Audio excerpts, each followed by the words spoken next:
సువాక్యం విశ్వాసికి నవజీవం. సువార్త సమయం కృపకాల సందేశం. సువాక్యం విశ్వాసికి నవజీవం. నిలవాలి ప్రభు కోసం, చాటాలి ప్రభు వాక్యం. నమ్మాలి ఈ లోకం, ప్రభు యేసే దైవం. నిలవాలి ప్రభు కోసం, చాటాలి ప్రభు వాక్యం. నమ్మాలి ఈ లోకం, ప్రభు యేసే దైవం. సువార్త సమయం కృపకాల సందేశం. సువాక్యం విశ్వాసికి నవజీవం.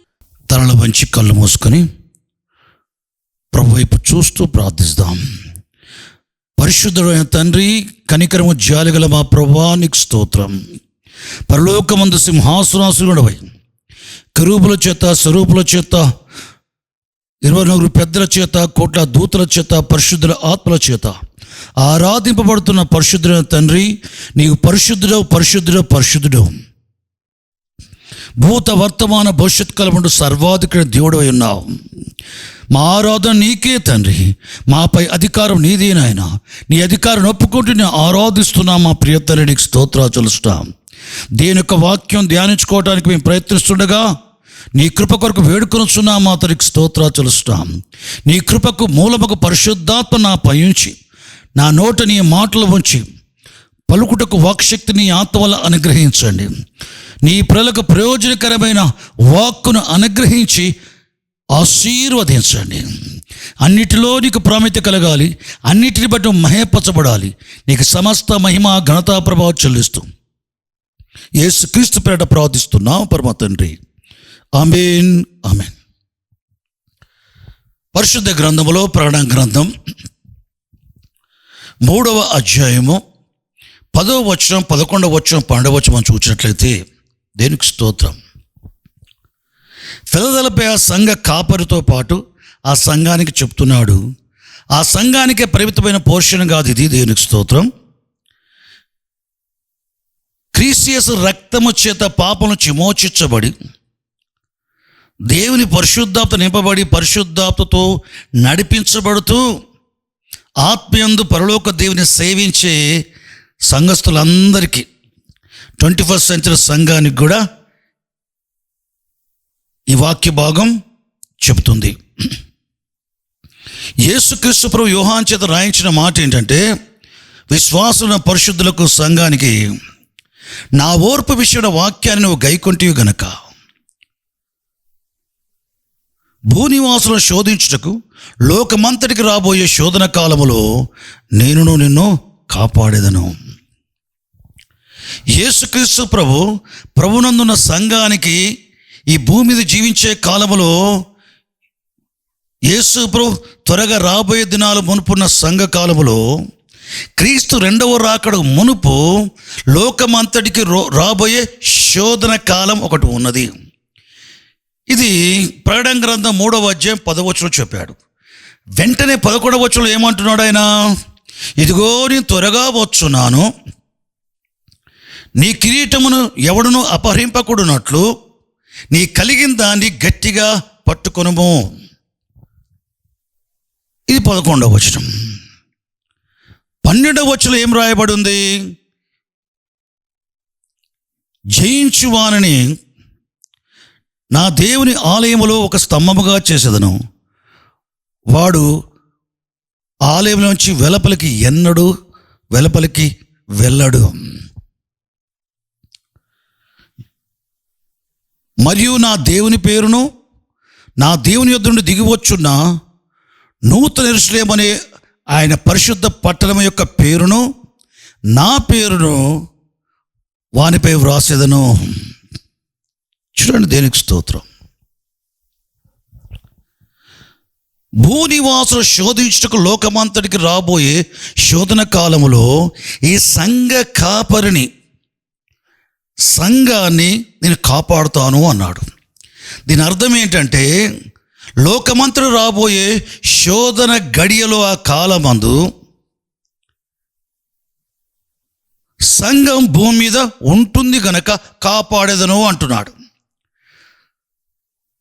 లోకమంతకు రాబోయే శోధన కాలములో, శ్రమల కాలములో సంఘం భూమి మీద లేనట్లయితే, శ్రమల కాలానికి ముందుగానే సంఘం పరలోకానికి కొనిపోవటం జరిగినట్లయితే, ఇక దేవుని చేత సంఘం కాపాడబడుట అనే మాట చెప్పవలసిన అవసరము లేదు. భూనివాసులను, భూమి మీద నివసించే నివాసులను శోధించుటకు, ఇక్కడ చెప్పబడిన శోధన అనే మాటకు అర్థం ఏంటంటే, 1 పేతురు పత్రిక 4:12 మీ కలుగుచున్న శోధనను బట్టి ఆ అగ్ని వంటి మహాసభను గూర్చి మీరు ఏమాత్రం ఆశ్చర్యపోవాల్సిన అవసరం లేదు అని చెప్తున్నాడు. యేసు ప్రభు రెండవ రాకడలో బయలుపరచబడబోయే మహిమలో, మన విషయంలో, సంఘ విషయంలో బయలుపరచబడబోయే దేవుని మహిమకు మునుపు అగ్ని వంటి మహాశ్రమల్ని శోధన అంటున్నాడు పేతురు. కాబట్టి శోధన అనే మాట 2 రకాలుగా ఉంటుంది.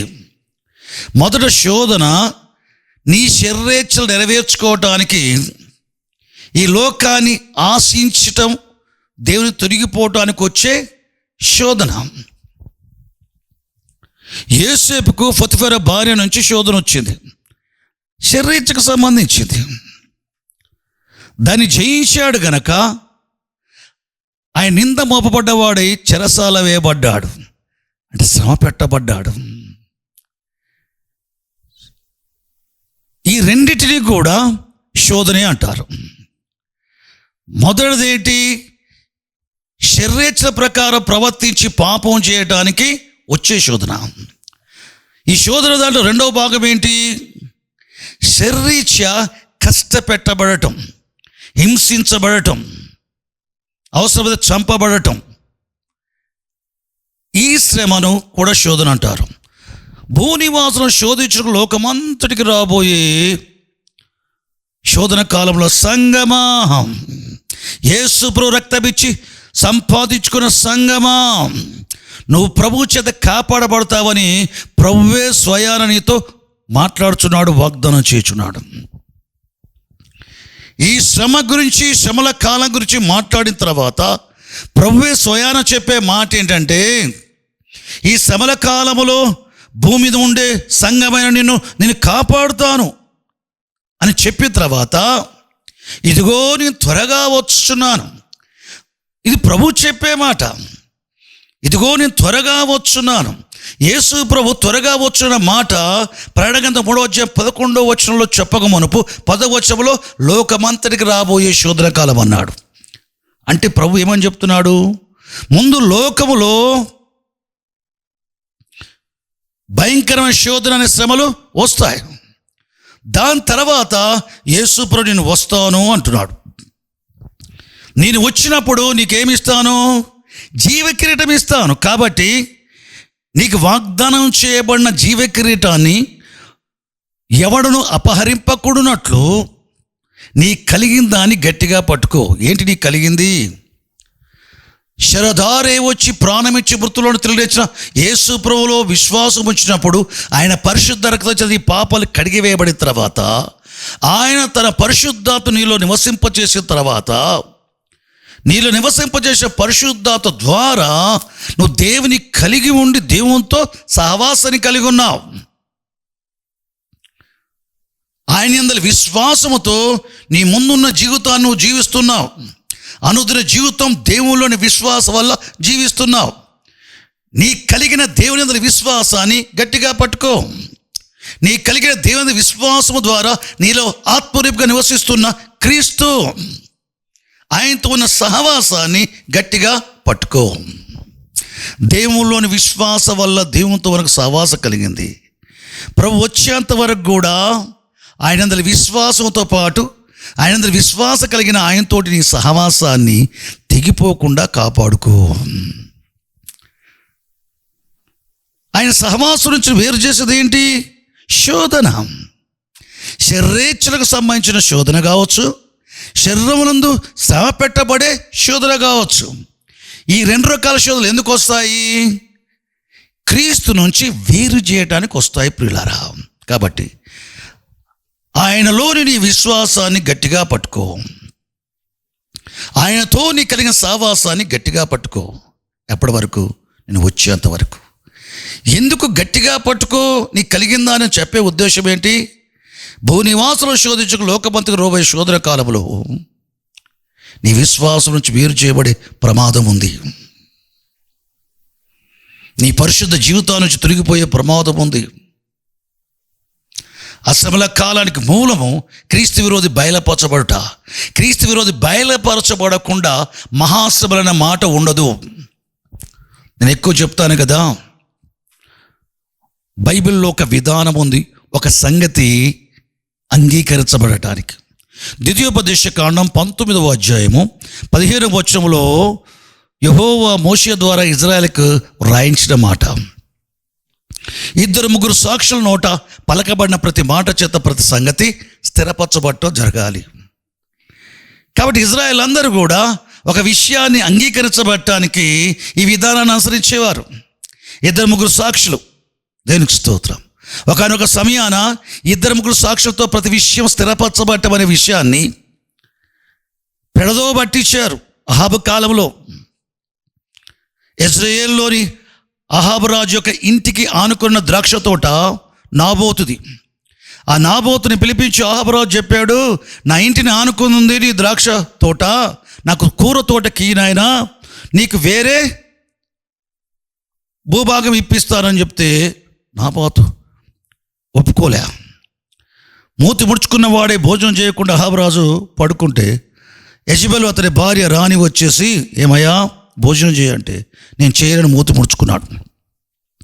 ఏమైంది? విచారంగా ఉన్నావు, సంతోషంగా లేవు, ఏమైంది అంటే, మన ఇంటిని ఆనుకుని నాబోతు ద్రాక్షతో నాకు ఇవ్వమంటే ఇవ్వనన్నాడంటే, అతడు ఇవ్వనంటే నీవు బాధపడటం ఏంటి? నువ్వు మూతి ముడుచుకొని ఆ భోజనం చేయకుండా పడుకోవటం ఏంటి? నువ్వు ఇజ్రాయేల్కి ఇంకా రాజు అయి ఉన్నావయ్యా, నువ్వు భోజనం చేసి పడుకో, ఆ ద్రాక్షతోటి ఇప్పించే పని నాది అన్న ఆమె. ఇజ్రాయేల్లో పెద్దలు పిలిపించి నాబోతు మీద మీరు అబద్ధ సాక్ష్యం చెప్పాలి. ఏం చెప్పాలి? ధర్మశాస్త్రం ఏమని చెప్తా ఉందంటే 2-3 సాక్షుల పలకబడ్డ ప్రతి మాట స్థిరపరచబడడం జరగాలి. అది అంగీకరించాలి ఇజ్రాయేల్, అంతే. కాబట్టి దేవుని మీదను రాజు మీదను దూషణ మాటలు పలికాడనే సాక్ష్యాన్ని మీరు చెప్పించాలి. ఆ తర్వాత రాళ్ళతో కొట్టి చొప్పించాలి. రాజుని కానీ దేవుని కానీ దూషిస్తే వారు రాళ్ళతో కొట్టబడి చంపడాలని నియమం ఉంది.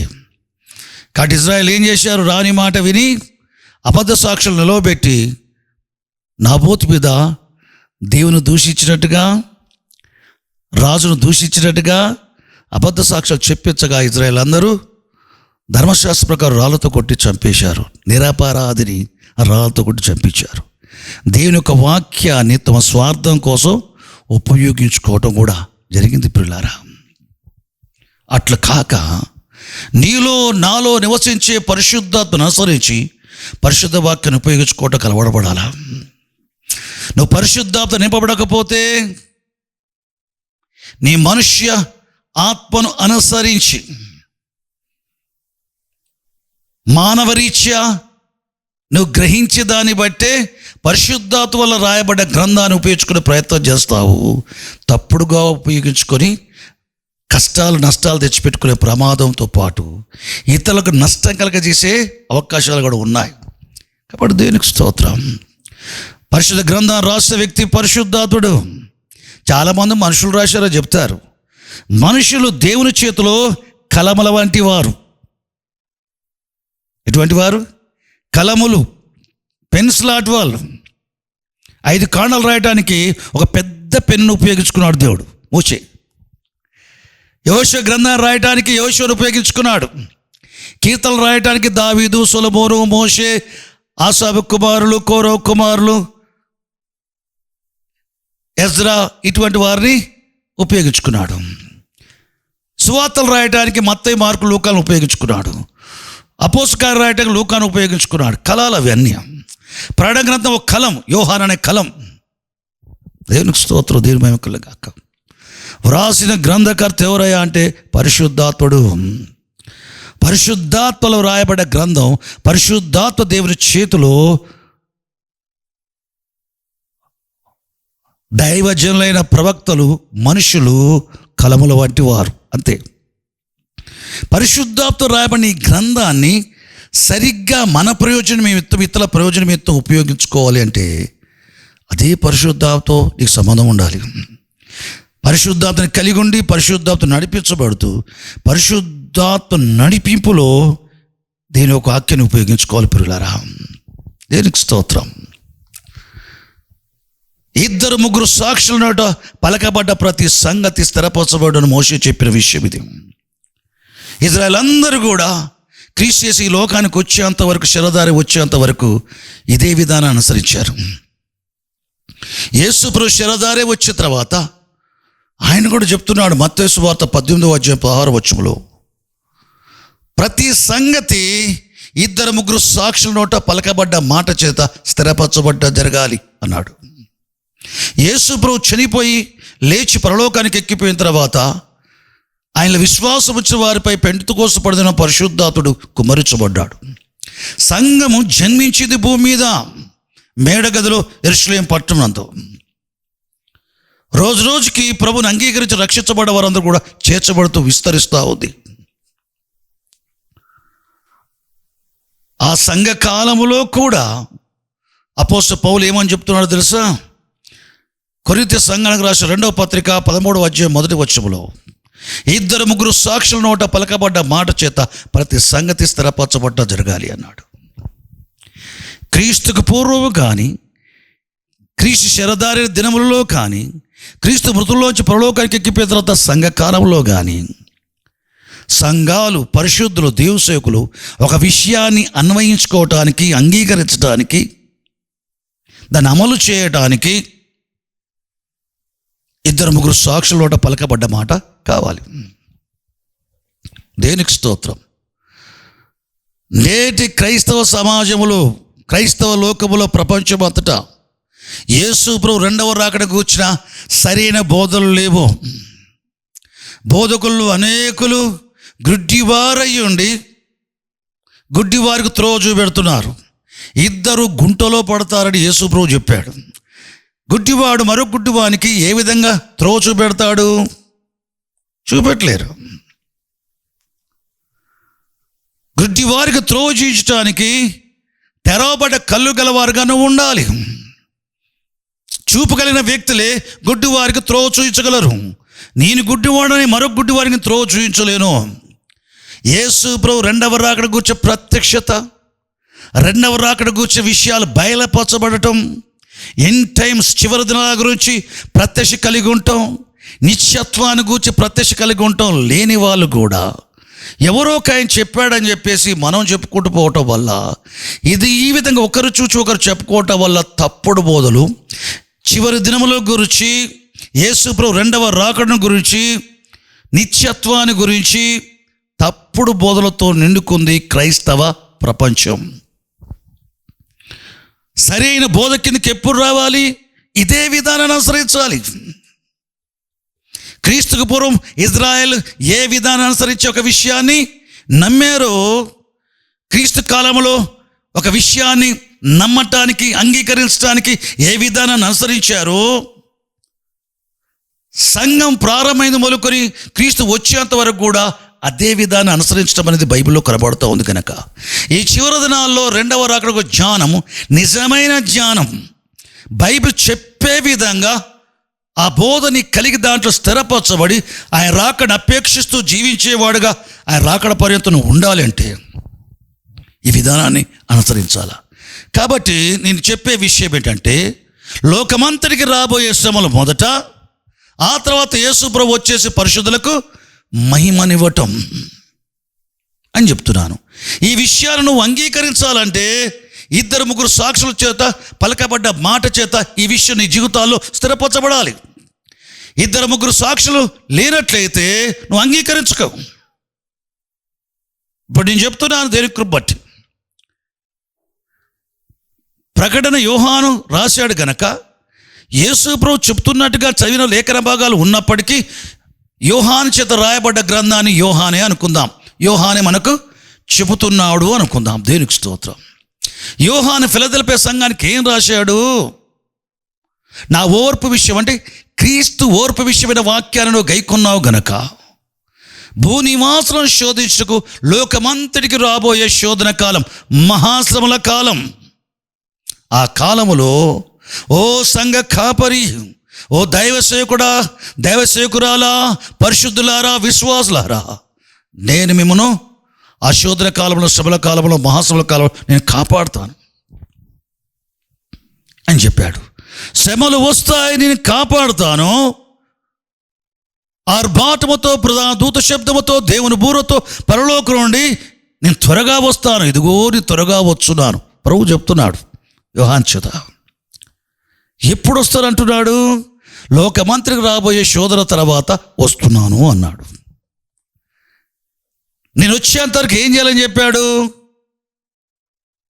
నీ కిరీటాన్ని ఎవడు అపహరింపకూడనట్లు నీ కలిగిన దాన్ని గట్టిగా పట్టుకో అన్నాడు. నీ కలిగింది గట్టిగా ఎందుకు పట్టుకోవాలా? జారిపోద్దా, పోగొట్టుకోవడం జరిగిద్దా? అట్లాంటి అవకాశాలు ఉన్నాయి. ఎప్పుడది? భూనివాసులు శోధించిన లోకమంతటికి రాబోయే శోధన కాలంలో నీ కలిగిన దాన్ని జార విడుచుకునే అవకాశాలు ఉన్నాయి. కాబట్టి యేసుప్రభు ఏం చేస్తాడు? ముందుగా గట్టిగా పట్టుకో.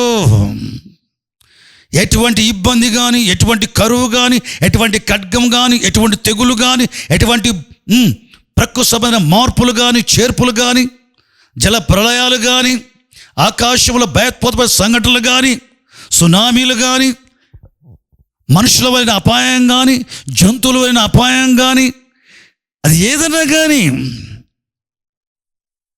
ఎటువంటి పరిస్థితులు అయినా సరే ఆయనలోని విశ్వాసాలని, సహవాసాన్ని గట్టిగా పట్టుకో. క్రీస్తువుని సహవాసం నుండి ఏది కూడా నేను వేరు చేయటానికి వీలు లేదు. నేను త్వరగా వచ్చున్నాను. ఆ శోధన కాలంలో చాలా జాగ్రత్త. నేను వచ్చేంతవరకు జాగ్రత్త. ఆ శోధన కాలం నేను కాపాడుతుంటాను. కానీ అక్కడ వినబడుతున్న విషయాలను బట్టి అసలు నీకు తోడై ఉన్నానా లేదని కూడా అనుమానం వస్తుంది. ఆ రోజుల్లో ప్రభు మనతో ఉన్నాడా, కాపాడుతున్నాడా, నా కుటుంబాన్ని నిర్వహిస్తున్నాడా, నా సంఘాన్ని నిర్వహిస్తున్నాడా, నా జీవితాన్ని నిర్వహిస్తున్నాడా, లేదా దేవుడు నన్ను విడిచిపెట్టాడా? అర్థం కాదు. ఎందుకు తెలుసా? చెప్పబడేటి, నీ వినబడుతున్నవి, నీ కనబడుతున్న వాటి బట్టి మనుషులందరూ కలవరం చెందుతారు. ధైర్యం ఏమాత్రం ఉండదు. ఈ లోక జనులు ఏం చేస్తారు? అధైర్యపడతారు. లోకం మీకు రాబోయే వాటి విషయమై ధైర్యం చెడి కూలుతారు అని బైబిల్ చెప్తుంది. వాళ్ళ వైపు, వాటి వైపు చూస్తే నీవు కూడా కూలిపోయే ప్రమాదం ఉంటుంది. విశ్వాసాన్ని కర్తయు దాన్ని కొనసాగించువాడైన యేసు వైపు చూచుచూ నీ ఎదుట ఉన్న పందెముల ఓపికతో పరిగెత్తాలా బైబిల్ చెప్తుంది. ఆయన వైపే చూడాలి. ఏ కాలం కానీ, ఎట్టి కాలం కానీ ఆయన వైపే చూడాలి పిల్లారా. కాబట్టి ఆ దినాలలో అవకాశం ఉంది కనుక జాగ్రత్త. నీ కలిగిందా అని గట్టిగా పట్టుకో. పోగొట్టుకున్నావా? నా వల్ల పొందబోయే కిరీటాన్ని పోగొట్టుకుంటా. నేను వచ్చే వరకు నీ కలిగిందాన్ని గట్టిగా పట్టుకో. ఇదిగో నేను త్వరగా వచ్చున్నాను. వచ్చి ఏం చేస్తాను? జీవ కిరీటం ఇస్తాను. వచ్చి ఏం చేస్తాను? నా దేవుని ఆలయములో నిన్ను ఒక స్తంభముగా చేస్తాను. దానిలో నువ్వు ఎన్నడూ వెలపలికి రావు. దేవుని ఆలయములు, నా దేవుని ఆలయములో నేను ఒక స్తంభముగా చేస్తాను. దానిలో నువ్వు వెలపలికి రావు. నా దేవుని పేరును, నా దేవుని యొద్ద నుండి దిగివచ్చున్న నూతన యెరూషలేము అనే ఆ పరిశుద్ధ పట్టణం యొక్క పేరును, నా క్రొత్త పేరును వానిపై వ్రాసెదను. దేవుని ఆలయములో ఒక స్తంభంగా చేయబడ్డప్పుడు దేవుని సింహాసనం ఉండి ఆయన ముఖదర్శనం చేసుకుంటూ దివారాత్రులు సేవిస్తూ ఉంటావు. అది నిత్యత్వం. నిత్యత్వాన్ని గురించి యేసు ప్రభు చెప్పే మునుపు నేను వస్తాను అన్నాడు. నేను త్వరగా వస్తాను అని చెప్పే మాటకు మునుపు భూనివాసులందరికీ శోధించుటకు లోకమంతటి రాబోయే శోధన కాలం అంటే శ్రమల కాలం గురించి మాట్లాడి నేను కాపాడుతాను అంటున్నాడు. 3 విషయాలు చెప్పాడు. ముందు శ్రమల కాలం, రెండవది యేసుప్రభు రావటం, మూడవది నిత్యత్వములో దేవుని సింహాసనం ఉండి ఆయన ముఖదర్శనం చేసుకుంటూ ఆయన సేవిస్తూ ఆరాధించే విషయాన్ని చెప్పుకొచ్చాడు. నిత్యత్వం అది. ఇది యేసుప్రభు చెప్పాడు, యోహాను రాశాడు. ఇది యేసుప్రభు చెప్పాడని చెప్పొచ్చు, యోహాను కూడా సాక్ష్యం ఇస్తున్నాడని చెప్పొచ్చు. రాసింది యోహాను. ఒక సాక్ష్యం. ప్రకటన గ్రంథంలో ఇంకా కాస్త లోతుకు వెళ్ళక మునుపు కాస్త ప్రక్కకు పోదాం, పేతురు దగ్గరికి వెళ్దాం. బైబిల్ ఏమని చెప్తా ఉంది? రెండవ సాక్ష్యం యోహాను అయిపోయింది. ఇప్పుడు పేతురు దగ్గరికి వెళ్దాం.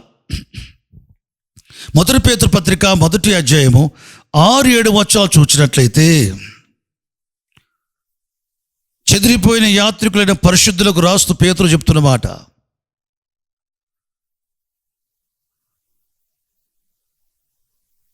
క్రీస్తు యేసు మృతుల్లోని తిరిగి లేచినందున దేవుడు తన విశేష కనికరం చొప్పున మన ఆత్మలను మరలా జన్మింపజేశాడు. ఎందుకు? అక్షయమైనది, నిర్మలమైనది, వాడబారద స్వాస్థ్యము మనకు కలుగునట్లు ఆయన మనల్ని మరలా జన్మింపజేసెను. యేసు ప్రభు మృతుల్లోంచి లేచినందున దేవుడు తన విశేష కనికరము చొప్పున ఏం చేశాడు? అక్షయమైన, నిర్మలమైన, వాడబారని స్వాస్థ్యానికి మనం పొందునట్లు మన ఆత్మల్ని తిరిగి జన్మింపజేశాడు. ఎందుకు? యేసు ప్రభు మృతుల్లోంచి లేచడం వల్ల మన ఆత్మలు తిరిగి జన్మింపజేశాడు. అక్షయమైన, నిర్మలమైన, వాడబారిన స్వాస్థ్యం మనకు కలిగించటకు. ఇది క్షయమైన శరీరం, ఇది వాడబారే శరీరం, ఇది పాప శరీరం. యేసు ప్రభు పరలోకుడు వచ్చినప్పుడు ఈ క్షయమైన శరీరాన్ని అక్షయ శరీరంగా మారుస్తాడు. ఈ పాప శరీరాన్ని నిర్మలమైన అంటే పవిత్రమైన శరీరంగా మారుస్తాడు. ఈ వాడిపోయే శరీరాన్ని వాడబారిన శరీరంగా మారుస్తాడు. దీని ఏమన్నాడు?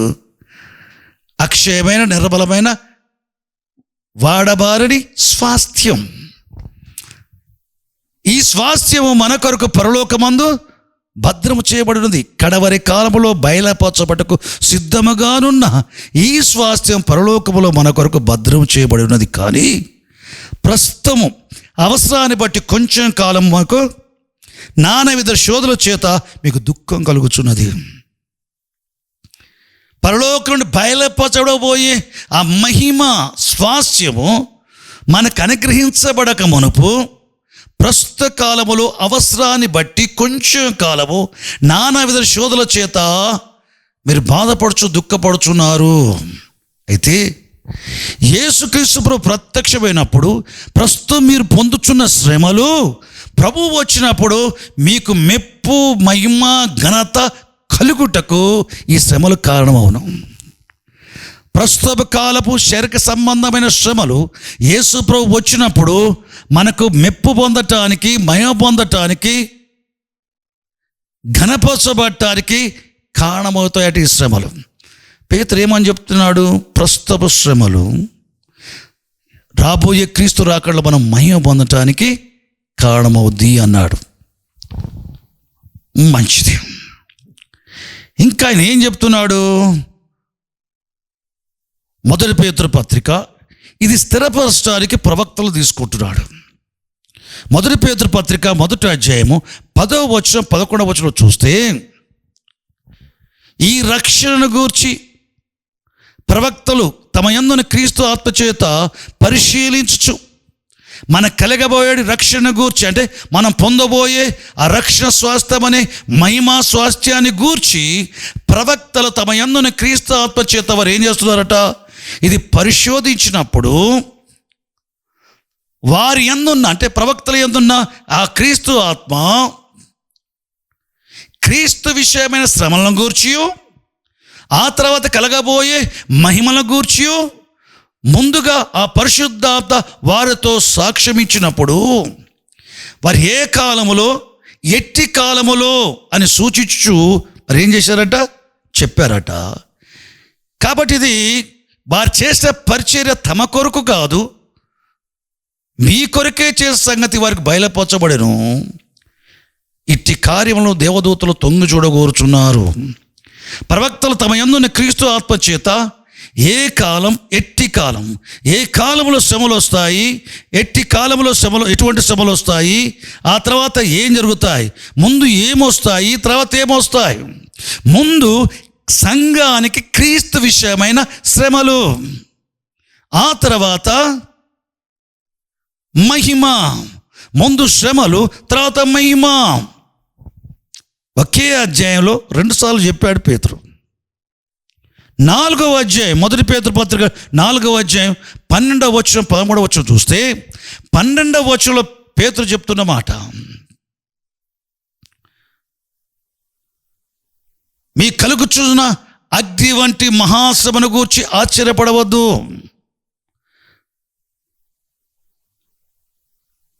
క్రీస్తు మహిమ బయలుపరచబడినప్పుడు మీకు మహానందంతో కూడిన సంతోషం కలుగునట్లు మీ క్రీస్తు శ్రమలలో పాలివారైనంతగా సంతోషించుడి. క్రీస్తు శ్రమలో పాలివారైనట్లుగా సంతోషించుడి. ఇప్పుడు అగ్ని వంటి మహాశ్రమల గురించి మాట్లాడుతున్నాడు. అపోస్తలుడైన పేతురు మొదటి అధ్యాయంలో ప్రవక్తలను ఎందుకు తీసుకున్నాడు తెలుసా? చెదిరిపోయిన పరిశుద్ధ యాత్రికులంతా కూడా యూదులలోని విశ్వాసులు. యూదులకు అపోస్తలుడు ఈ వ్యక్తి యూదులకు రాస్తున్నప్పుడు యూదులు సహజంగా ప్రవక్తలు నమ్ముతారు, ప్రవక్తలపై ఆధారపడతారు, ప్రవక్తల ప్రవచనాలు నమ్ముతారు గనక అపోస్తలుడైన పేతురు చెప్పే విషయాన్ని వారు అంగీకరించినట్లుగా ఆయన చేస్తున్న దైవిక ప్రయత్నం ఏంటంటే, వారు సహజంగా ప్రవక్తల గ్రంథాలని, ప్రవక్తల ప్రవచనాలు నమ్ముతారు గనక ప్రవక్తలను తీసుకొని చెప్తున్నారు. ప్రవక్తలు ఆ పొందబోయే స్వాస్థ్యాన్ని గురించి పరిశీలించు తమ యందున్న క్రీస్తు ఆత్మచేత వారికి తెలియజేసేది ఏంటయ్యా అంటే, క్రీస్తు విశ్వ శ్రమలు, వాటి తర్వాత కలగబోవు మహిమలు అన్నాడు. ప్రవక్తలు చెప్పారు, క్రీస్తుని బట్టి వచ్చే శ్రమలు మీకు వస్తాయి, తర్వాత మహిమ అని ప్రవక్తలు చెప్పారు. ఆయన చెప్పే విషయాన్ని అనుమానపడకుండా అంగీకరింపజేయడానికి ప్రవక్తలను ఉపయోగించుకుంటూ ఏం చెప్తున్నాడు చివరికి 4వ అధ్యాయం 12-13 వచనాల్లో అగ్ని వంటి మహాశ్రమలు అంటున్నాడు. ఈ అగ్ని వంటి మహాశ్రమం దేని గురించి చెప్పాడు తెలుసా? క్రీస్తు విరోధి బయలుపరచబడ్డప్పుడు లోకమంతటా ఉండబోయే మహాసభల గురించి చెప్పుకొచ్చాడు. ప్రస్తుతం అప్పుడు ఆ పరిస్థితి తగినట్టుగా పేతురు మాట్లాడినప్పటికీ పరిశుద్ధాత్మ పేతురు ద్వారా చెప్పించడం, రాయించడం అనేది భవిష్యత్ కాలమును ఉద్దేశించి కూడా పరిశుద్ధాత్మ ఆలోచనలో ఉన్నది. యేసుప్రభు ప్రత్యక్ష కాక మునుపు దినాలలో ఉండే పరిస్థితిని కూడా ఈ తరం వారికి అర్థమయ్యేటట్టుగా పరిశుద్ధాత్మ దేవుడు అప్పటి కాలానికి అనుకుంటున్న పేతురు ద్వారా ఇప్పటి కాలానికి కూడా పనికొచ్చినట్టుగా ప్రవచనాసరంగా పేతురుతో రాయించాడు. పిల్లలారా, అపోస్తలుడైన పేతురు ప్రవచనాసరంగా పరిశుద్ధులతో మాట్లాడుతున్నాడు కాబట్టి ప్రవక్తలను ఎత్తిపట్టాడు. ప్రవచనాసనం చెప్పే మాట ఏంటయ్యా అంటే, ముందుగా అగ్ని వంటి మహాశ్రమలు, తర్వాత బయలుపరచబడబోయే క్రీస్తు మహిమ. ముందు శ్రమలు, తర్వాత మహిమ అని చెప్తున్నాడు పేతురు. ఒకే పత్రికలో 3 చోట్ల చెప్పాడు. యోహాను సాక్ష్యం అయిపోయింది, పేతురు సాక్ష్యం కూడా అయిపోయింది. ఇప్పుడు అపోస్తలుడైన పౌలు ఏమని చెప్తున్నాడో చూద్దాం. రోమీయులకు రాసిన పత్రిక 8వ అధ్యాయము 18వ వచనంలో ఏమని రాయబడి తెలుసా? మన ఎడల ప్రత్యక్ష కాబోయే మహిమ ఎదుట ఇప్పటి కాలపు శ్రమలు ఎన్నదగినవి కావు. పౌలు అనుకుంటున్నాడు యేసుప్రభు త్వరగా వస్తాడని, కానీ ఆ కాలం ముందు ఈ పత్రిక రాసవ్యానికి సంఘానికి ఏమున్నాయి? శ్రమలు ఉన్నాయి. ప్రస్తుత శ్రమలు, దీని తర్వాత ప్రభు వస్తాడు, మహిమనిస్తాడు అనుకుంటున్నాడు. పరిశుద్ధాత్మ మాత్రమే రాయించాడు ఆయనతోటి. కానీ పౌలు గ్రహించిన దానికంటే భవిష్యత్ జ్ఞానం గల పరిశుద్ధాత్మ దేవుడు ప్రస్తుతానికి సంబంధించింది పౌలు గ్రహించినట్టుగా చేసి, తెలుసుకున్నట్టుగా చేసి పౌలుతో రాయించడమే కాకుండా పరిశుద్ధాత్మ పౌలుతో రాయించేటప్పుడు ఆ కాలమందున సంఘాన్ని దృష్టిలో పెట్టుకుని మాత్రమే కాక క్రీస్తు రెండవసారి ప్రత్యక్షమయ్యే దానికి మునుపున్న సంఘాన్ని దృష్టిలో పెట్టుకుని కూడా, మహాసభల కాలంలో ఉండబోయే సంఘాన్ని దృష్టిలో పెట్టుకుని కూడా రాయించాడు. పిల్లారా, మన ఎడల సంఘం ఎడల ప్రత్యక్షంగా పోయే మహిమ ఎదుట ఇప్పటి కాలపు శ్రమలు ఎన్నదగినవి కావు. అప్పటి కాలపు శ్రమల గురించి ఏం చెప్తున్నాడు? 8వ అధ్యాయం చివరి పోర్షన్ అంతా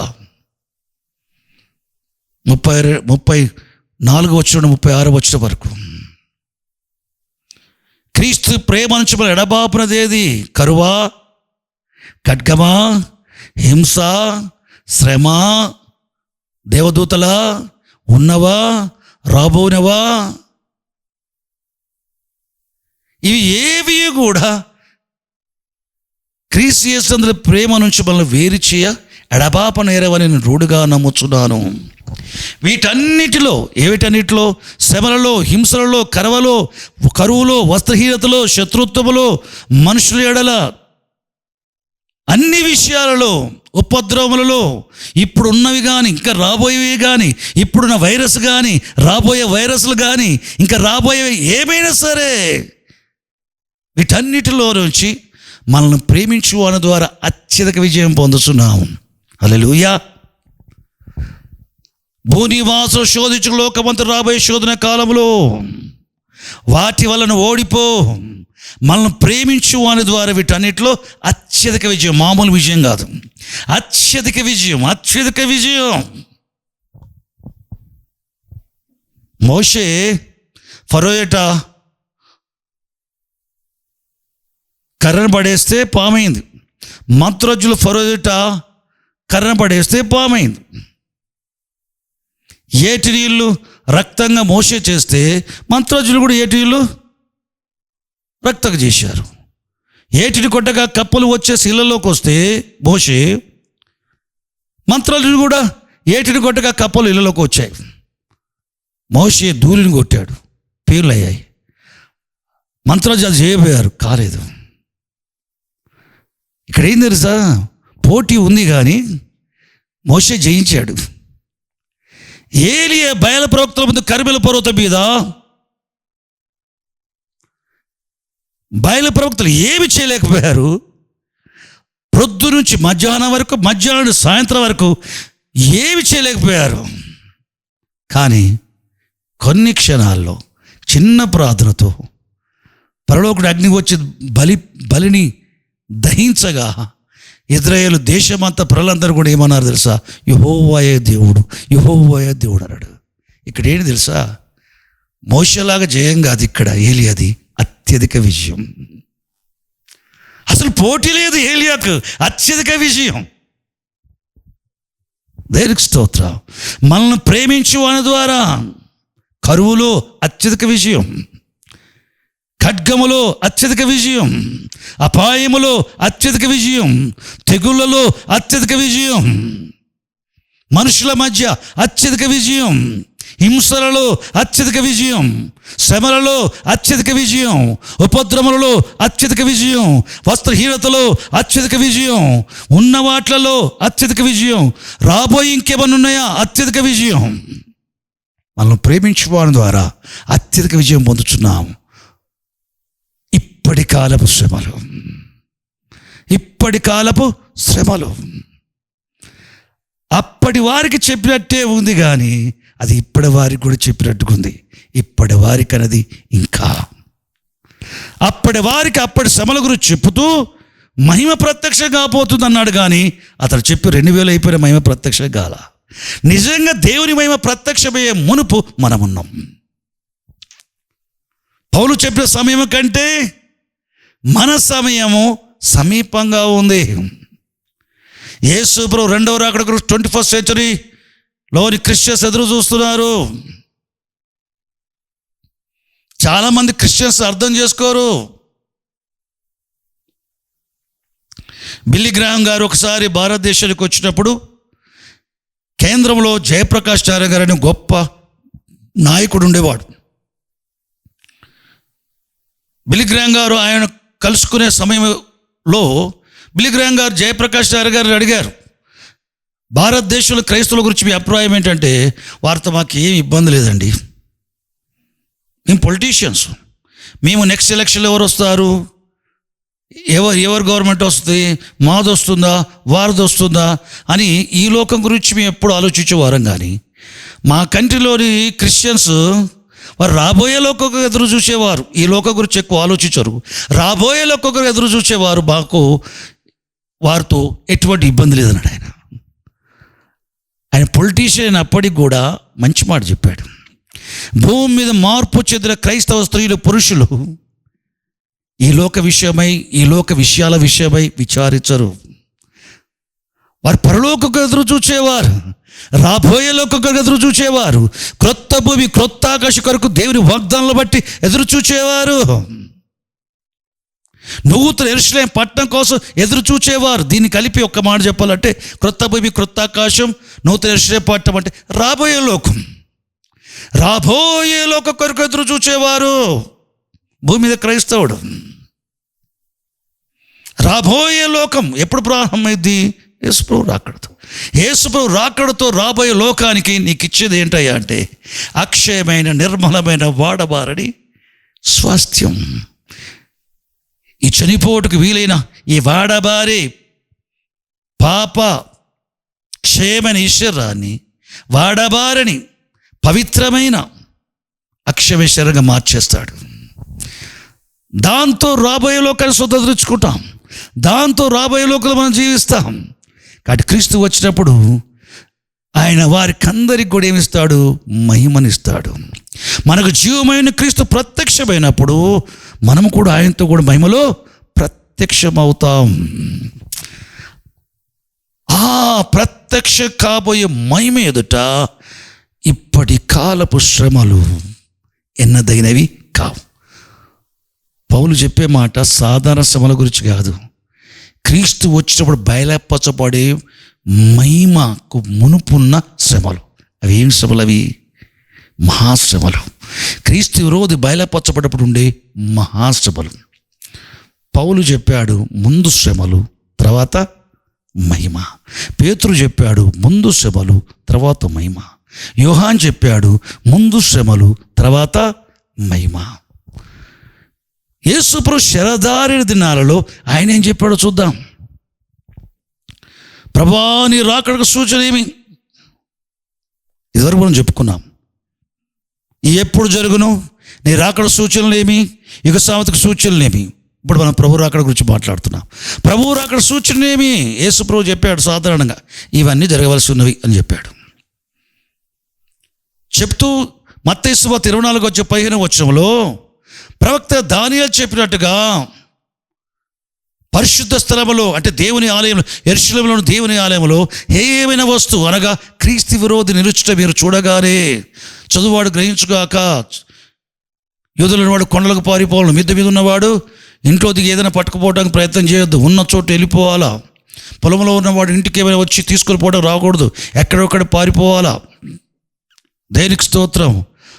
అయ్యో ఆ దినములలో గర్భిణులకు పాలిచ్చు వారికి శ్రమ, అప్పుడు మహాశ్రమ కలుగును. పేతురు చెప్పిన మొదటి పేతురు పత్రిక 4:12 చెప్పిన అగ్ని వంటి మహాశ్రమ అని చెప్పాడే పేతురు. 24 మత్తయి సువార్త యేసుప్రభు చెప్పినప్పుడు పేతురు, యోహాను, యాకోబులు అక్కడ ఉన్నారు ఒలీవ కొండ మీద. అగ్ని వంటి మహాశ్రమ అని పేతురు ఏ ఉద్దేశంతో చెప్పాడు ఆయన తెలుసు. ప్రభు యొక్క బోధన విన్నాడు రెండో రాకడ గురించి. ప్రభు చెప్తున్నాడు అప్పుడు మహాశ్రమ కలుగును. ఎప్పుడు?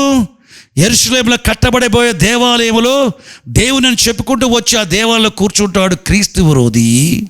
అప్పుడు భూమి మీద మహాశ్రమ కలుగును, భూమి మీద శ్రమయు మిక్కిలి ఇబ్బంది కలుగును. అవి శ్రమగల దినములు. సృష్టి ఆది నుంచి ఇప్పటి వరకు ఎన్నడూ అటువంటి శ్రమలు రాలేదు, ఇక మీదట కలగవు. మానవ చరిత్రలో, మానవ యుగములో క్రీస్తు విరోధి బయలుపరచబడి ఉండే శ్రమలు అంత మునుపు ఎప్పుడు లేవు, ఆ తర్వాత ఇక ఉండవు. ఆ సమయంలో అవిశ్వాసులు భూమి మీద ఉన్నట్టుగా ఈ అవిశ్వాస లోకంలో పరిశుద్ధులు కూడా ఉంటారు. ఆ శ్రమగల దినమును తక్కువ చేయబోకపోతే ఏ శరీరం తప్పించుకోడు. రక్త మాంసములు గల శరీరం కలిగిన ప్రతి మనుషుడు విశ్వాసైన అవిశ్వాసైన తప్పించుకోవటం కష్టం. అటువంటి దౌర్భాగ్యపు చీకటి దినాలు అవి, అపాయకరమైన కాలములవి, మహాశ్రమల కాలం. కాబట్టి దేవుడు ఏర్పరచుకున్న వారి నిమిత్తం, అంటే భూమి మీద ఏర్పరచుకున్న వారు ఉంటారు. క్రీస్తు విరోధి బయలుపరచబడినప్పుడు, మహాశ్రమలు సంభవించినప్పుడు దేవుని చేత ఏర్పరచబడ్డవారు భూమి మీద ఉంటారు. చాలామంది దేవుని వాక్యాన్ని సరిగా అర్థం చేసుకోలేక అది యూదుల గురించి చెప్పబడిన మాట అంటారు. కాదు, మీతో చెప్పుచున్నది నేను అందరితో చెప్పుచున్నాను అని ప్రభు రాకడ గురించి చెప్తూ అందరితో చెప్పుచున్నా అన్నాడు. ప్రభు వచ్చినప్పుడు ఆకాశము అంత్యం మొదలుకొని భూమి అంతముల వరకు కూడా భూమి నలుదిక్కులు ఉన్న తాను ఏర్పరచుకున్న వారందరినీ ఆయనకు ముందుగా పంపే దూతలు ఆయన ఎద్దుకు పోగు చేస్తారు. యూదుల మట్టుకే కాదు, యూదులైన విశ్వాసులు, అన్ని జనుల విశ్వాసులు అందరూ కూడా ఆయన దగ్గరికి పోగు చేసే దేవదూతలు, మృతుల్లోంచి లేచిన పరిశుద్ధులతో పాటు బ్రతికి ఉన్న పరిశుద్ధులు మహిమలో మార్చబడుతో పాటు వీరందరినీ ఏకముగా ప్రభు సముఖానికి దేవదూతలు పోగు చేస్తారు. ఆ దినములు తక్కువ చేయకపోయేలా ఏ శరీరు తప్పించుకోలేడు. దేవుడు ఏర్పరచుకున్న వారి నిమిత్తము ఆ శ్రమగల దినములు తక్కువ చేయబడును అని చెప్పి యేసు ప్రభు తన రాకడ గురించి మాట్లాడితే ఇంకేమని చెప్తాడు తెలుసా? ఆయన రాకడ గురించి చెప్పే మునుపు, నీ రాకడకు సూచన చెప్పాయా అంటే, ఆయన రాకడ కంటే మునుపు యెరూషలేము దేవాలయంలో క్రీస్తు విరోధి బయలుపరచబడే సంగతి చెప్పాడు. క్రీస్తు విరోధికి మునుపు నేను వస్తానని చెప్పలేదు. అది రహస్యము కాదు, బహిరంగం కాదు, ఏది చెప్పలేదు ఆయన. క్రీస్తు విరోధికి మునుపు మత్తయి సువార్త 24 అధ్యాయంలో యేసు ప్రభు వచ్చే సంగతి ఏమైనా ప్రస్తావించిండట? లేదు, తేటగా ఉంది. అది 15వ వచనం నుండి ఏం ప్రారంభమైంది? క్రీస్తు విరోధి బయలుపరచబడిన తర్వాత శ్రమ, మహాశ్రమలు, అది తక్కువ చేయబడాలి, ఎవడు తప్పించుకోలేడు, ఎప్పుడు అటు శ్రమలు రాలేదు, అంత మునుపు లేవు, ఇక ముందుకు రావు, దేవుడు ఏర్పరచుకున్న వారి నిమిత్తం శ్రమలు తక్కువ చేయబడును అని చెప్తూ మత్తయి సువార్త 24వ అధ్యాయంలో 29వ వచనం నుండి 31వ వచనం వరకు మీరు చూడండి. బైబిల్ తెరిచి చదువుకోండి. మత్తయి సువార్త 24వ అధ్యాయం 29వ వచనం నుండి 31వ వచనం వరకు. 29వ వచనంలో ఏముంది తెలుసా? ఆ శ్రమగల దినములు ముగిసిన వెంటనే, అంటే ఈ శ్రమలు ప్రారంభమయ్యేది ఎప్పుడు? క్రీస్తు విరోధి బయలుపరచబడ్డప్పుడు. క్రీస్తు విరోధి ఏ విధంగా బయలుపరచబడతాడు? ఏది భూమి మీద దేవుడు అనబడుతున్నాడో, ఏది పూజింపబడుతున్నాడో దాన్ని అంతటి ఎదురుస్తూ తానే దేవుడని చెప్పుకుంటూ, దేవుడిగా చెప్పుకొని హెచ్చించుకుంటూ, దేవుడిగా కనపరుచుకుంటూ వచ్చి యెరూషలేములో కట్టబడబోయే దేవాలయంలో వాడు కూర్చుంటాడు. ఇది క్రీస్తు విరోధి బయలుపరచబడుట.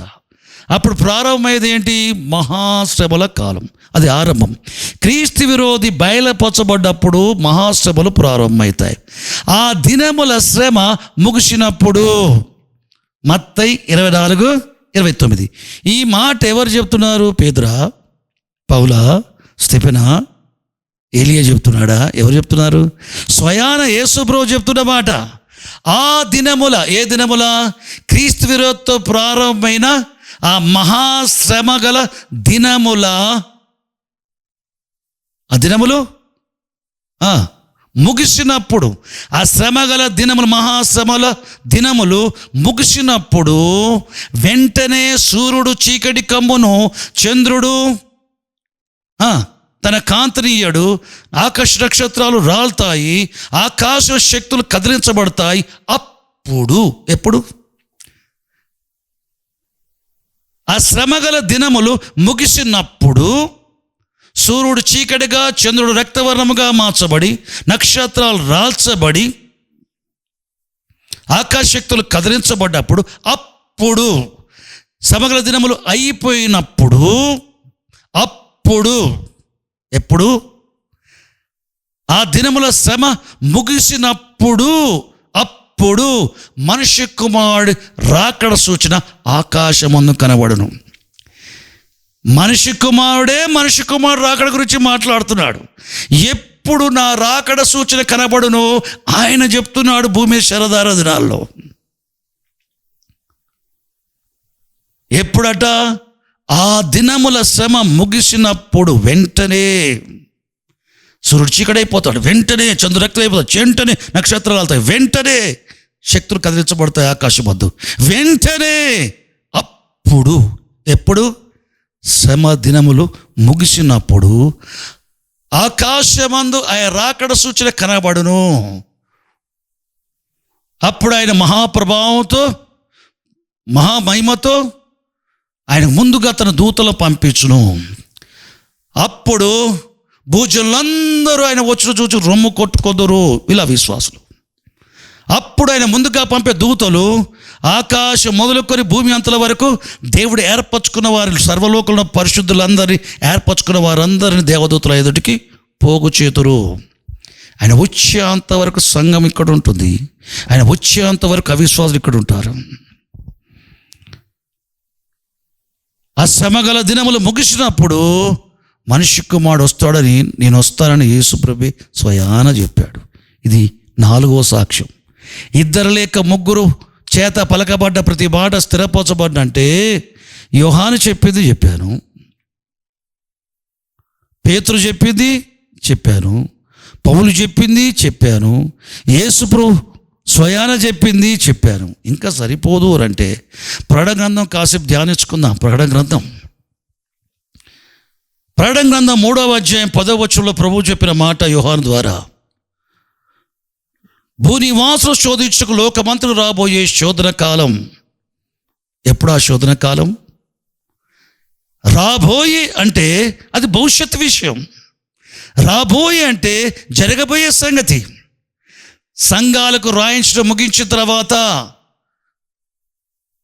పరలోకం తెరబడటం, పరలోకుడు ఒక స్వరం, బూర వంటి స్వరం యోహానుకు వినబడటం జరిగింది. నేను వినిన మొదటి స్వరం, బూర వంటి స్వరం నాతో ఇలా చెప్పగా వింటిని, నువ్వు ఎక్కిరమ్ము. ఎక్కడికి? పరలోకానికి. ఎందుకు?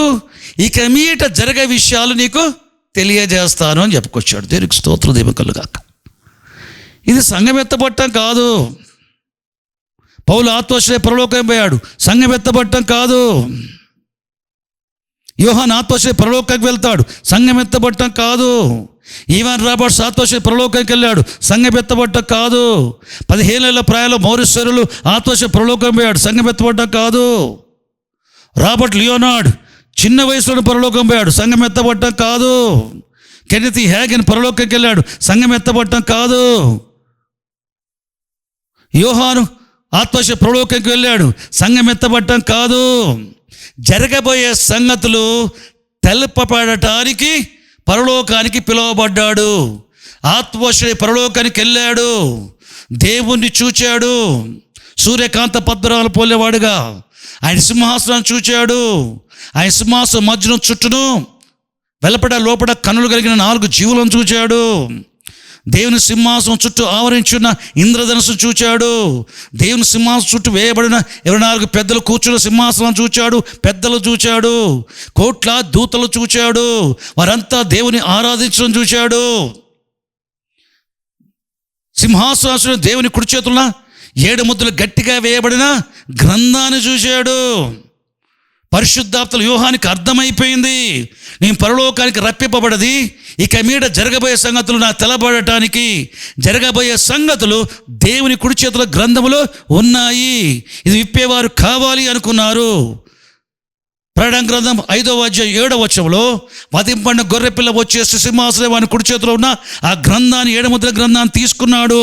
ఈ గ్రంథంలో ఏమున్నాయి? జరగబోయే సంగతులు ఉన్నాయి.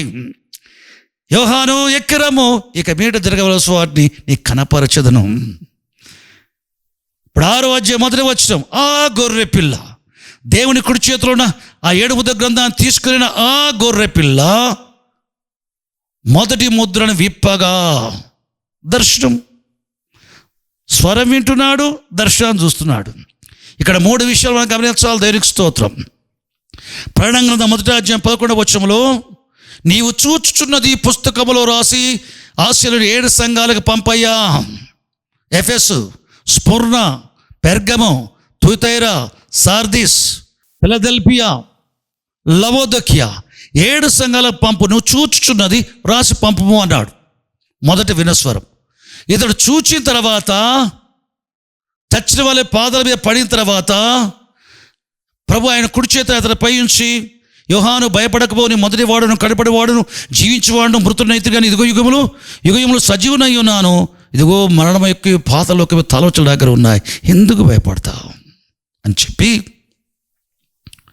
నీవు చూచిన వాటిని, రెండవది ఉన్న వాటిని, మూడవది వీటి వెంట కలగబో వాటిని పుస్తకంలో రాసి 7 సంఘాలకు పంపు. చూచినవి ఏంటి? చూచినవి 7 దీపస్తంభాలు, కుడి చేత 7 నక్షత్రాలు, మనిషి కుమారుని పోల్లో ఒకరిని. ఇవి చూచినవి, ఇది రాయి. ఇది మొదటి విషయం. రెండవది ఏంటి? ఉన్నవి. ఏంటి ఉన్నవి? ఆత్మశయ పరలోకం పోయిన తర్వాత దేవుడున్నాడు, దేవుని సింహాసనం ఉంది, జీవులు ఉన్నారు, పెద్దలున్నారు, కోట్ల దూతలు ఉన్నారు, పరలోకం ఉంది. అవి ఉన్నవి, అది జరగబోయేది కాదు, ఉన్నది. పరలోకము, పరలోక నివాసులు, ఉన్నది, ఉన్న విషయాలు, ఉన్నది రాయ్. మూడవది ఏంటి? వీటి వెంట కలగబోయేటి. ఏంటి వీటి వెంట? అది దేవుని కుడి చేతున్న గ్రంథము విప్పితే తప్ప వీటి వెంట కలగబోయేటి. అది ఇక మీట జరగబో వాటి. వీటి వెంట కలగబో వాటి అన్నా, ఇక మీట జరగబోయే వాటి అన్నా ఒకటే. ప్రకటన 3వ అధ్యాయం 10వ వచనం ఏమన్నాడు? భూనివాసులు శోధించు లోకమంతటి రాబోయే శోధన. 6వ అధ్యాయం మొదటి ముద్ర విప్పగానే లోకమంతటి రాబోయే శోధన క్రీస్తు విరోధి బయలుపరచబడుట. క్రీస్తు విరోధులు, అబద్ధ క్రీస్తులు, అబద్ధ ప్రవక్తలు, అబద్ధ బోధకులు, అబద్ధ అపోస్తలు, వీళ్ళంతా కూడా చెడ్డ ఆత్మలు గల వారంతా కూడా మొదటి ముద్ర విప్పగానే ఉంటారు. ప్రధానమైన వ్యక్తి క్రీస్తు విరోధి, బయలుపరచబడే క్రీస్తు విరోధి. లోకమంతటి రాబోయే శోధన క్రీస్తు విరోధి. వాడొక పెద్ద శోధన, వాని పేరిటి సంఖ్య ఒక శోధన, వాడి ప్రతిమ ఒక శోధన. వానికి మొక్కకున్నా, వాని ప్రతిమకు మొక్కకున్నా, వాడి పేరిటి సంఖ్య 666 ముద్ర లేక వాని పేరైనా కుడి చేతగా నొసటైన ముద్రించుకోకుండా ఉన్నా బ్రతకడం కష్టం. భూమి మీద మనిషి ప్రభుని హత్తుకునే వ్యక్తి, ప్రభుని ప్రేమించే వ్యక్తి, ప్రభు కృప చేత విశ్వాసం బలంగా ఉండే వ్యక్తి ఎలా ఉంటాడు? వానికి నమస్కారం చేయడు, వాడు ప్రతిభకు నమస్కారం చేయడు, వాడి పేరు కానీ పేరు సంఖ్య కానీ నొస కానీ కుడి చేతి కానీ వేసుకోకుండా ఏం చేస్తాడు? పైగా దేవుని వాక్యం ప్రకటిస్తాడు, దేవుని ఆజ్ఞలు గైకొంటాడు, మృతుల్లోంచి యేసుక్రీస్తు ప్రభుని గూర్చి సాక్ష్యం ఇస్తాడు, అవసరమైతే పురాణం పెడతాడు. ఈ శోధన లొంగుతావా? ఈ శోధన జయిస్తావా? జయించువానికి, ఈ శోధన జయించువానికి నా దేవుని ఆలయములో ఒక స్తంభముగా చేసేదను, వాడు ఎన్నడూ దానిలోంచి వెలుపలికి రాడు. చూడండి, దేనికి స్తోత్రం, దేని మేకలు గాక. ఇక మీట జరగవలసిన సంగతి ఏంటంటే, జరగబోయేది ఏంటంటే క్రీస్తు విరోధి బయలుపరచబడి వాని కాలం ముందు ఉండే యుద్ధములు, కరువులు, తెగుళ్ళ వల్ల మరణములు, భూమిలో జంతువులకు ఆహారం కావటం, భూమి యొక్క 4వ భాగం అంతటిలో ఉన్న మనుషులందరూ చంపబడటం, భూమి యొక్క 4వ భాగంలో ఉన్న మనుషులు చంపబడటం, ఆ కాలమందు క్రీస్తు విరోధి కాలమునందు దేవుని వాక్యనిమిత్తం యేసుప్రభు సాక్ష్యమిత్తం వధించబడటం, ఆ తర్వాత 6వ ముద్రను విప్పినప్పుడు ఆకాశంలో గ్రంథం వలె చుట్టబడటం, దీపంలో తొలగిపోవటం, కొండలు పర్వత స్థానం తప్పటం, అటువంటి సమయం నక్షత్రాలు రాలటం, సూర్యుడు చీకటి కావటం, చంద్రుడు రక్తవర్ణం కావటం, అప్పుడు భూరాజులు, బలిష్ఠులు, సహస్రాధిపతులు, ధనవంతులు, సామాన్యులు, కొద్దివారు, గొప్పవారు, దాసు స్వాతంత్రులు అందరూ కూడా సింహాసనాసీన వాను చూస్తారు, గొర్రె పిల్లను చూస్తారు. చూచి వారు చెప్పే మాట ప్రకటన గ్రంథం 6వ అధ్యాయం 15-17 వచనాల్లో, సింహాసనాసుడే వాని యొక్కయు గొర్రెపిల్ల యొక్క ఉగ్రత మహాదినం వచ్చనే, దానికి తాళజాలన వాడేవాడు. పర్వతములతోనూ వారు పర్వతములలోనూ బండ సందులో దాక్కొని, కొండ సందుల్లో బండ సందులు దాక్కొని పర్వతాలతో చెప్తున్నారు. ఏమని చెప్తున్నారు? గొర్రెపిల్ల ఉగ్రతకు, సింహాసన సన్నిధికి గొర్రెపిల్ల ఉగ్రతకు మనం మరుగు చేయడి అని చెప్తున్నారు. ఈ 6వ అధ్యాయం అయిపోద్ది. ఈ 6వ అధ్యాయం ఏంటయ్యా అంటే జరగబోయే సంగతి, లోకమంతా రాబోయే శోధన ఈ 6వ అధ్యాయంలో క్లుప్తంగా చెప్పబడింది. దాని వివరంగా తెలుసుకోవాలంటే వేరే అధ్యాయాలకు పోవాలి. 7వ అధ్యాయం కూడా అంతే క్లుప్తంగా జరిగింది. ఆ మహాసభ కాలంలో క్రీస్తు విరోధం బయలుపరచబడిన తర్వాత 7వ అధ్యాయంలో పరిశుద్ధుల సంగతి, నిత్యత్వంలో దేవుని సింహాసనం ఎటు ఉండి దివారాత్రులు ఆయన ఆలయంలో సేవిస్తారు. 7వ అధ్యాయంలో పరిశుద్ధుల విషయం, 6వ అధ్యాయంలో అవిశ్వాసుల విషయం. ఆ రోజులున్న వారు ఉగ్రత కొరకు సిద్ధపరచబడ్డ పాత్రలు. 7వ అధ్యాయంలో పరిశుద్ధులు ముందుగా దేవుని చేత సిద్ధపరచబడిన మహిమ పొందుటకు సిద్ధపరచబడిన ఘనతా పాత్రలు, కరుణా పాత్రలు, దేవుని చేత కనికరించబడ్డ పాత్రలు, మహిమ పొందుటకు పాత్రలు, ఉగ్రత పొందుటకు పాత్రలు 6వ అధ్యాయం, మహిమ పొందుటకు పాత్రలు 7వ అధ్యాయం. దేనికి స్తోత్రం. 7వ అధ్యాయంలో ఇజ్రాయేల్ 1,40,000 మంది దేవుని ముద్ర వేయబడ్డవారు, కోట్లకులుగా అన్యజనులను విశ్వాసం ముద్రించబడ్డవారు. వీరందరూ వచ్చి దేవుని సింహాసనం, గొర్రెపిల్ల సింహాసనం ఇటు ఉండి తెల్లని వస్త్రాలు ధరించుకున్న వారే ఖర్జూర మంటలు చేత పట్టుకొని సింహాసనాసీన వానికి గొర్రెపిల్లకు మా రక్షకై స్తోత్రం వెలుగెత్తి చెప్తూ ఉంటారు. అప్పుడు 7వ అధ్యాయము 11, 12, 13, 14 వచనాలు చూస్తే 12, 13, 14 వచనాలు చూస్తే 24 పెద్దలు ఒకడు యోహాను అడుగుతాడు, ఈ దర్శనములో ఉన్న ఈ సింహాసనం ఎదుట ఉండి తెల్లని వస్త్రాలు వేసుకొని మా రక్షణకై స్తోత్రములు. వీరి నోట నుంచి వచ్చేది రక్షణ. భూరాజుల మొదలుకొని సామాన్యులు, స్వతంత్రులు, గొప్పోలు, పేదోలు అంతా కూడా ప్రభు వచ్చే చూసి వారి నోట వచ్చేది ఉగ్రత. గొర్రెపిల్ల ఉగ్రత మహాదినం వచ్చేదే. మంచిది. వీళ్ళేమంటారు? సింహాసనం ఉన్న తెల్లని వస్త్రాలు వేసుకున్న వారి సంఘం ఏమంటారు? మా రక్షకై స్తోత్రం అంటారు. దేవుని మహిమ కలుగాక. వీరు సింహాసనం వారిని యోహాను చూపెడుతూ వీరెవరు అని యోహాన్ని పెద్దల్లో ఒకటి అడుగుతారు. వీరు ఎక్కడి నుంచి వచ్చారు అని పెద్దల్లో ఒకటి అడుగుతాడు. అయ్యా నాకు తెలీదు, అది నీకే తెలియను అన్నాడు యోహాను. అప్పుడు ఆయన చెప్పాడు, వీరు మహాశ్రమల నుంచి వచ్చిన వారు. ఎక్కడి నుంచి వచ్చారట? దేవుని సింహాసనం ఉండి ఆయన ముఖ దర్శనం చేస్తూ తెల్లని వస్త్రాలు వేసుకున్న వారై దివారాత్రులు ఆయన ఆలయంలో ఆయన సేవించేవారు. ఎక్కడి నుంచి వచ్చారు? మహాశ్రమల నుంచి వచ్చారు. మహాశ్రమల కాలంలో సంఘం ఉండదా? పరలోకం చెప్తుంది మహాశ్రమల కాలంలో భూమి మీద సంఘం ఉంటుందని. నువ్వు పరలోకం రావా, వెళ్ళాలనుకుంటున్నావా? మహాశ్రమల గుండరా అంటాడు పెద్దల్లో ఒకడు. ఇది భూమి మీద ప్రవక్తలు చెప్పే మాట కాదు, ఇది అపోస్తలులు చెప్పబడే మాట కాదు. ఇది పరలోకములో దేవుని సముఖములో ఉండే 24 పెద్దలలో ఒకడు చెప్తున్నాడు, ఈ దేవుని సింహాసనం ఉండి దివారాత్రులని ముఖదర్శనం చేస్తూ సేవించేవారు అందరూ కూడా వీరు మహాశ్రమం నుంచి వచ్చిన వారు.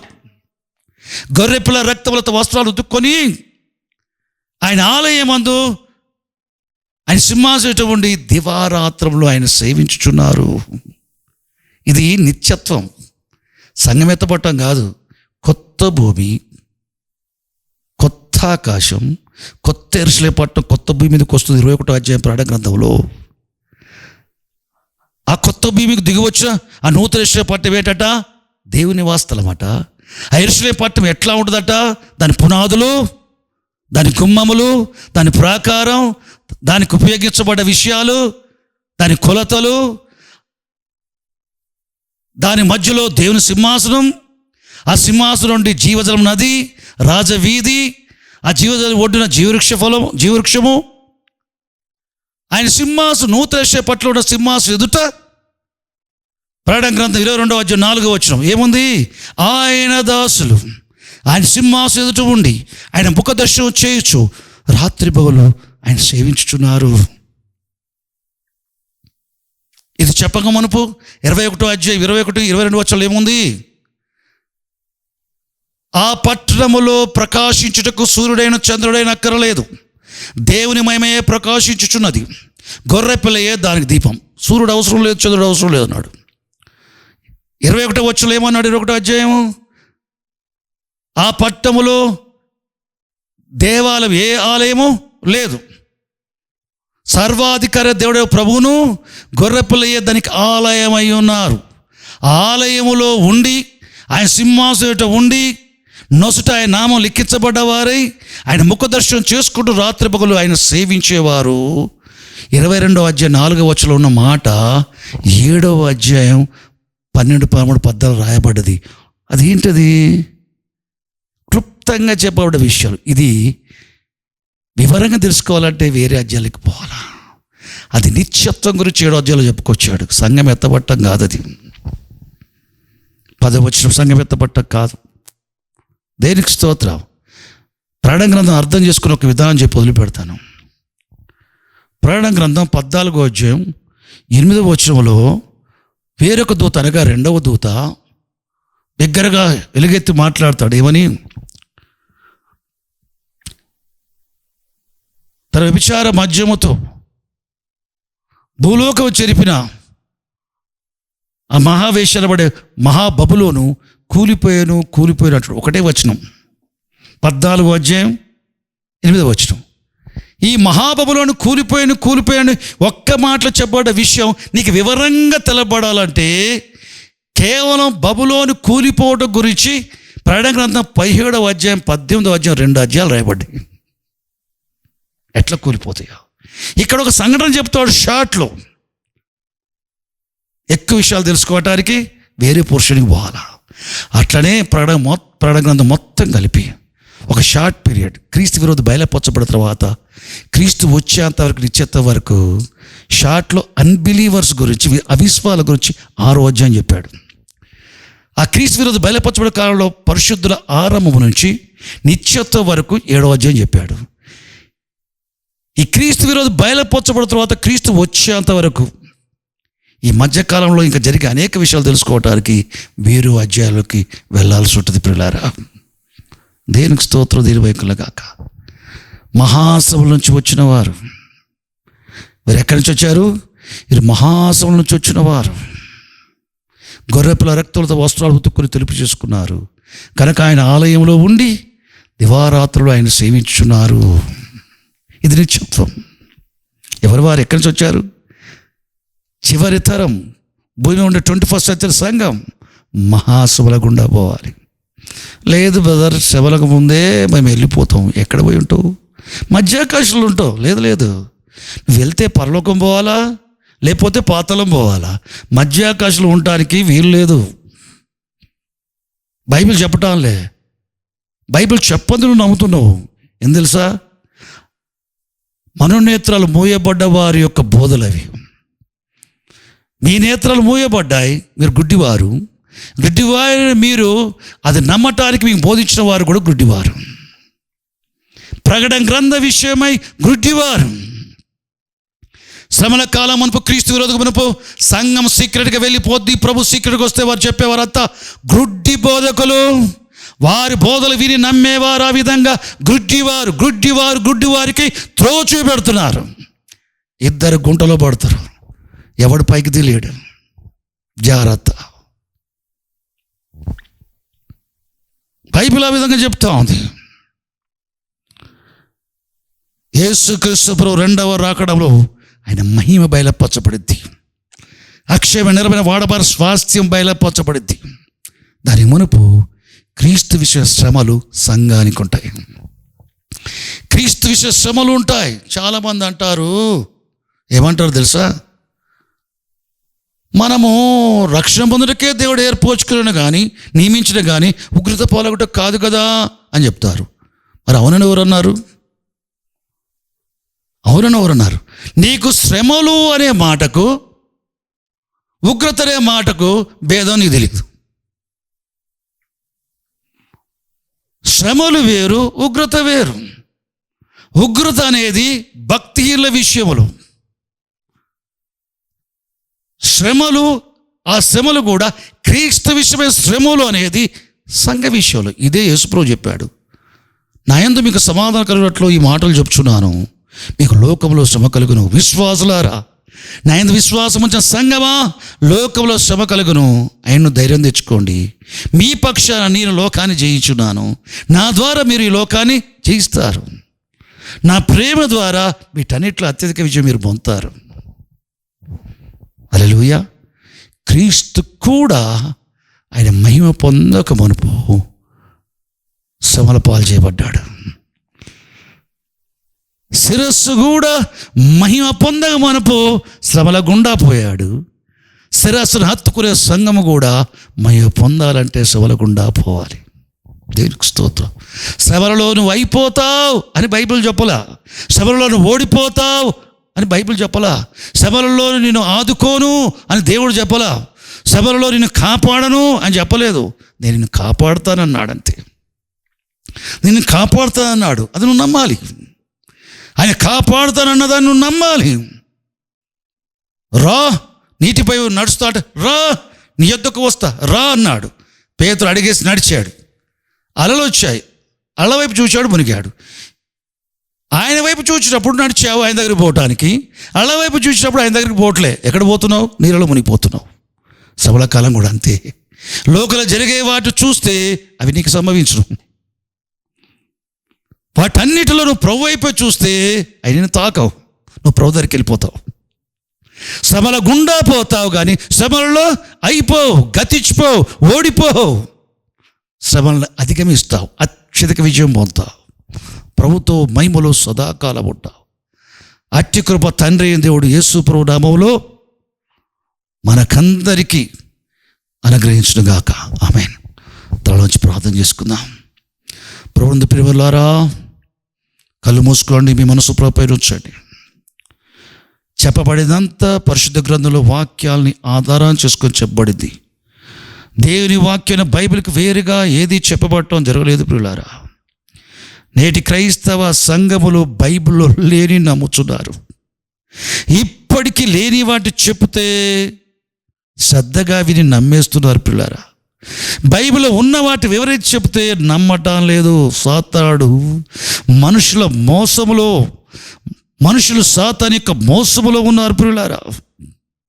బైబిల్లో విషయాలు నమ్మటం లేదు, బైబిల్ లేని విషయాలు నమ్ముతున్నారు. అనేక సంఘాలలో ఉన్నవి బైబిల్లో లేనివి, బైబిల్లో ఉన్నవి సంఘాల్లో ఉండటం లేదు, బైబిల్ లేని సంఘాల్లో ఉంటున్నాయి. ఇంతవరకు బాగుంది, చివరి దినాల్లో ఉంటున్నాం. అట్లా కాదు ప్రియులారా. దేవుని వాక్యంలో ఏముందో సంఘాలలో అవి ఉండాలి, మన జీవితాలు అవి ఉండాలి. దేవుని వాక్యం లేనివి మనలో ఉండటానికి వీలు లేదు. దేవుని వాక్యం లేనివి సేవకులు ప్రకటిస్తున్నారు, దేవుని వాక్యం లేనివి ప్రజలు బోధించబడి నమ్ముతున్నారు. దేవుని వాక్యం ఉన్నవి బోధించబడటం తరచుగా జరగటం లేదు, నమ్మబడటం జరగటం లేదు ప్రియులారా. అది నష్టం, అట్టివారికి నష్టం, అట్టివారికి కష్టం. నా జనులు జ్ఞానము లేకయే, దైవిక జ్ఞానము లేకయే నశించుచున్నారు. ఆది నుండి రక్షణ పొందడానికి దేవుడు మనల్ని ఏర్పరచుకున్నాడు, కానీ ఉగ్రత పాడుకు ఏర్పరచుకోలేదు. యేసు ప్రభువుల విశ్వాసం వల్ల రక్షించబడ్డ మనము నిశ్చయముగా ఉగ్రత నుండి రక్షింపబడదుము. రోమాపత్రిక 5:9. యోహాను 3:36 కుమారునికి విధేయత చూపువాడు నిత్యజీవం గలవాడు, కుమారుల విశ్వాసం ఉంచనివాడు వానిపై దేవుని ఉగ్రత నిలిచి ఉన్నది. అవిశ్వాసికి ఉగ్రతకు సంబంధం, విశ్వాసికి ఉగ్రతకు సంబంధం లేదు. విశ్వాసికి రక్షణ, అవిశ్వాసికి భక్తిహీనులకు ఉగ్రత. శ్రమల కాలములో మహాసభ కాల సంఘం ఉంటుంది, ఉగ్రత పాలు కావు. భక్తిహీనులకు వచ్చే శ్రమలు నీకు రావు. క్రీస్తు విషయ శ్రమలు మాత్రమే సంఘానికి వచ్చును. భక్తిహీనులకు వచ్చే శ్రమలు వేరు, క్రీస్తు నందున్న సంఘానికి వచ్చే శ్రమలు వేరు. ఆ రెండు వేరు వేరు పిల్లలు ఒకటి కాదు. బోధకులు దాని విభజించి చెప్పకపోవటం వల్ల కలవరం ఉంది సంఘాలలో. మరొకసారి మనం బోధించబడతాం. కానీ ప్రభువునందు ప్రియమైన వాళ్ళారా, విన్న వాక్యాన్ని అబ్రహాం రాజు బోధించిన బోధ లేఖనం సపోర్ట్ చేస్తూ లేదు అని చెప్పేసి బెరలో ఉన్న వారు తెసలోనిక కంటే గనులై ఉన్నారు, పౌలు శిలో చెప్పిన సంగతులు అలా ఉన్నావాలి అని చెప్పి ప్రతిదినము లేఖనాలు పరిశోధించండి. నేను చెప్పిన విషయాలు పరిశోధించండి. బైబిల్ ఉన్న వాటిని నమ్మండి, లేని వాటిని నమ్మకండి. ఈ చెప్పిన విషయాలకి వేరుగా ఎవరైనా చెప్తే బైబిల్లో చూపెట్టమని చెప్పండి. వారు ఒకవేళ చూపెట్టే దాని అర్థం వేరుగా ఉంటుంది, వారి గ్రహింపు లేదు.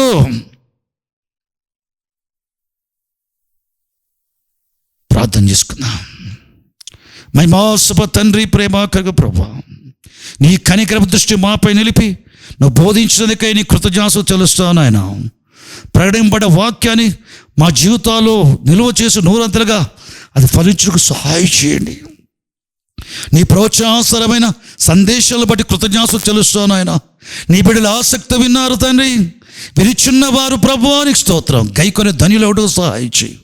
యేసుక్రీస్తు రక్త వారిపై ప్రోక్షించి మరొకసారి పరిశుద్ధపరచండి. నీ పరిశుద్ధాత్మతో శక్తి అభిషేకించండి. వ్యక్తిగతంగా అభిషేకంతో బోధించబడి నీ ప్రేమలో చివరి వరకు నిలిచేట్టుకు సహాయం చేయండి. మా తనకి స్తోత్రం. నిన్ను గూర్చే ప్రత్యక్షతలు దయచేయండి. అపోస్తలుడు పౌలు చెప్తున్నాడు, నాయన నాకేవేవి లాభకరములో నష్టంగా పెంటగించుకొచ్చున్నాను, ఆయన శ్రమలలో పాలివాడనొకటి ఎట్టిదో నేను ఎరుగు నిమిత్తం నష్టంగా ఎంచుకొచ్చును అంటున్నాడు. క్రీస్తు శ్రమలలో పాలివాడటకు ఆశపడుచున్నాడు పౌలు. దేవుని పరిశుద్ధత నింపబడి నడిపించబడేవారు క్రీస్తు శ్రమలో పాలివర్గంలో ఆశపడతారు. రక్షణ లేని క్రైస్తవులు, పరిశుద్ధాత్మ పొందిన క్రైస్తవులు, శరీరాన్ని ప్రేమించి శరీరేచ్ఛ ప్రకారం జీవించే క్రైస్తవులు క్రీస్తు సభలో పాలివారు కావటానికి ఇష్టపడరు. అది జరుగుతుంది నాయనా. బైబిల్ సత్యానికి వేరుగా వారు ఇష్టపడుతున్నారు తండ్రి. కనికరించి వారి మనోనేత్ర వెలిగించి పాపక్షాపను అనుగ్రహించి పరిశుద్ధాత్మ నింపి పరిశుద్ధాత్మల గొప్ప సమర్పణతో సజీవంగా సమర్పించుకొని నిన్ను సేవించుటకు వెంబడించు సహాయం చేయి. నీ రాకడలో బయలుపరచబమేలో పాలివారుడు కృప చూపండి ప్రభువా. అట్లు అందరినీ ఆశ్రయించండి. యేసుక్రీస్తు పేట ప్రార్థిస్తున్నాం పరమ తండ్రి. ఆమేన్, ఆమేన్. సువార్త సమయం, కృపకాల సందేశం, ఆ యేసు వాక్యం విశ్వాసికి నవజీవం. సువార్త